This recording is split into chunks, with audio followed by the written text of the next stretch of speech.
Respected Mr. Chairman, dear friend, I am glad that we are continuing the good tradition of our personal communication at the start of the new year, when we summarize the results of the past period and outline plans for the future. All the more so on such a symbolic day, according to the Chinese folk calendar, today is the beginning of spring, Lichun, after which the frosts depart and renewal and the start of a new cycle in nature arrive. And for Russian-Chinese relations, it can be said with confidence, any time of year is spring. And I would like to personally congratulate you and, in your person, the entire friendly Chinese people on the New Year, 2026, and the upcoming Spring Festival, with which the Year of the Red Fire Horse will arrive, as far as we know. And it is characterized by strength, energy, and the desire to move forward, that which distinguishes the ties between our countries. Regardless of the international situation, I am confident in their strength and steady development in all areas. The Russian-Chinese comprehensive partnership and strategic interaction are of an exemplary nature. This year, we mark the 25th anniversary of the Treaty of Good Neighborliness, Friendship, and Cooperation, which is fundamental to our relations. Its further implementation, undoubtedly, meets the fundamental interests of the peoples of the two countries, contributes to the strengthening of the complex, truly comprehensive interaction between Russia and China, and most importantly, to increasing the well-being of our citizens. Taking this opportunity, I would like to once again assure you of firm support for all our joint efforts to ensure the sovereignty and security of the two countries, their socio-economic prosperity, and the right to choose their own path of development. Allow me a few words about the results of the past year. I believe that we succeeded in worthily celebrating, in May in Moscow and in September in Beijing, the 80-year anniversary of the victory in the Second World War. The fact that we were together during those days demonstrated our solidarity to the whole world and the readiness of Russia and China to defend historical truth and carefully preserve the memory of the heroic feat of the peoples of our countries, who at the cost of tens of millions of lives restored peace on the planet. China's chairmanship in the Shanghai Cooperation Organization concluded with weighty practical results, the culmination of which was the summit in Tianjin. During the negotiations in Moscow and Beijing, you and I substantively reviewed the main directions and outlined large-scale tasks for the further deepening of bilateral cooperation. Through the governments, everyday and, in essence, energetic work has been deployed to implement these agreements. Economic cooperation in 2025 continued to develop steadily. Despite a slight decrease, I would even say a correction of indicators, trade turnover for the third year in a row has surpassed the landmark $200 billion mark with a solid margin. Russia is among the leaders in the supply of energy resources to China. Our partnership in energy has a mutually beneficial and truly strategic character. We are conducting an active dialogue in the field of the peaceful nuclear energy, promoting high-tech projects, including in industry and space exploration. The volume of trade in agricultural products, according to our data, grew by more than 20%.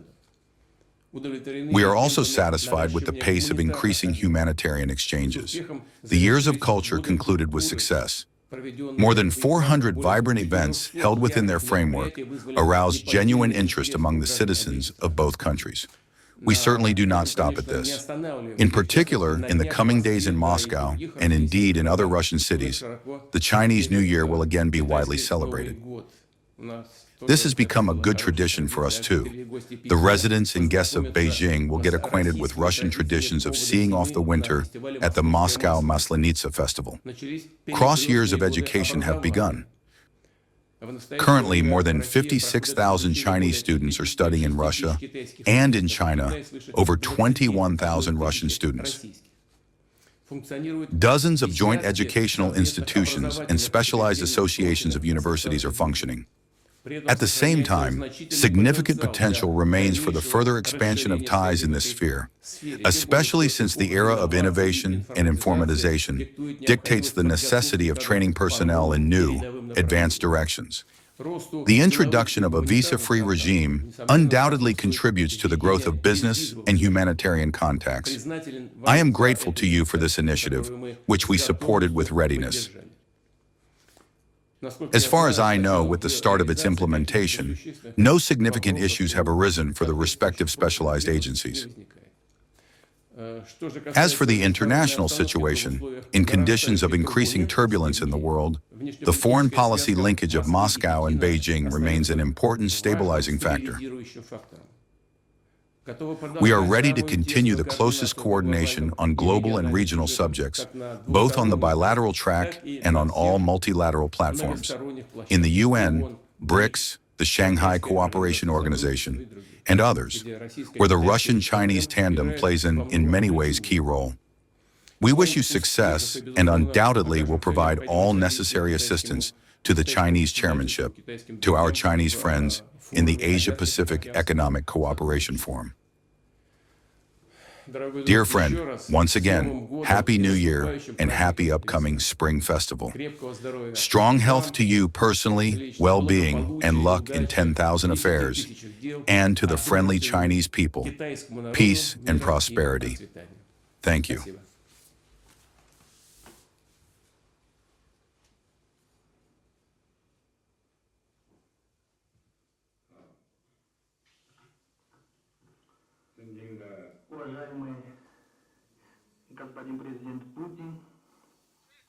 Respected Mr. President Putin, my old dear friend, I am very glad to meet with you at the beginning of the new year in the format of a video conference. Today, according to the lunar calendar, we celebrate Lichun, the beginning of spring. You just mentioned this. Lichun opens the cycle of 24 solar terms and marks the return of spring to the earth. It personifies a new beginning and hope. On such a pleasant and highly symbolic day, I take pleasure in holding an in-depth conversation with you to together develop a new grand plan for the development of bilateral relations.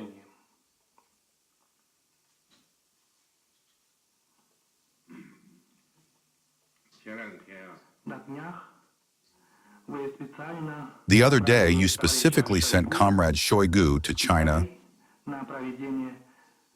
to conduct a synchronization of watches with Comrade Wang Yi on international and regional hotspots for the purpose of preparing for our meeting.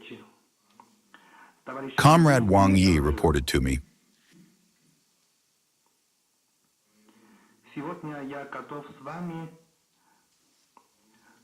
"Today I am ready to conduct an exchange of views with you on major strategic issues. Over the past year, you and I met 2 times. Chinese-Russian relations are entering a new stage of development. We solemnly marked the 80-year anniversary of the victory of the global anti-fascist coalition, which demonstrates the determination of our countries in defending the results of the Second World War and international justice.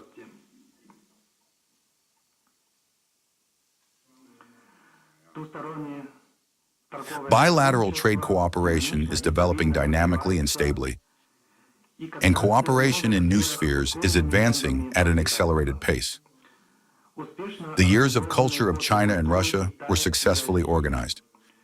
Cultural humanitarian cooperation has been raised to a new height.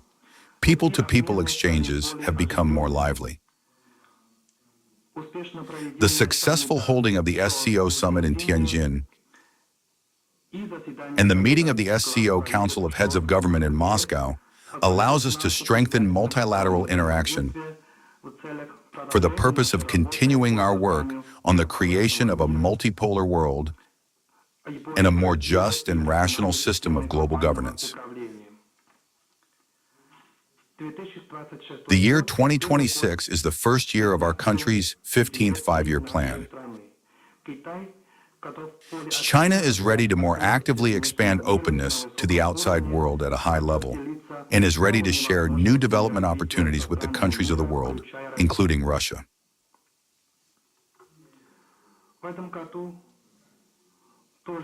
This year also marks the 30th anniversary of the establishment of Chinese-Russian relations of partnership and strategic interaction, the 25th anniversary of the signing of the Chinese-Russian Treaty of Good Neighborliness, Friendship and Cooperation, as well as the opening of the years of education between China and Russia.